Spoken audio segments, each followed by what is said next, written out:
Hello friends, இன்றைக்கி புளிச்சக்கீரை கடையில் தான் செய்ய போகிறோம். இது இரும்பு சத்து அதிகமாக இருக்குது, நோய் எதிர்ப்பு சக்தி அதிகரிக்கும். தேவையான அளவு தண்ணி. இப்போ பச்சை மிளகாய் போட்டுக்கலாம்.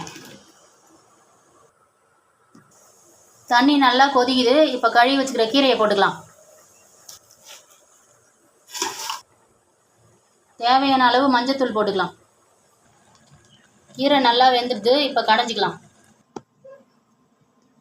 தேவையான அளவு உப்பு போட்டுக்கலாம். கீரையை நல்லா கடைஞ்சிக்கலாம்.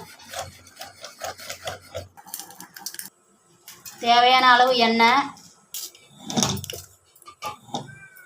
கடுகு, உளுத்தம்பருப்பு, சீரகம், வெந்தயம் போட்டுக்கலாம். காஞ்ச மிளகாய் போட்டுக்கலாம்.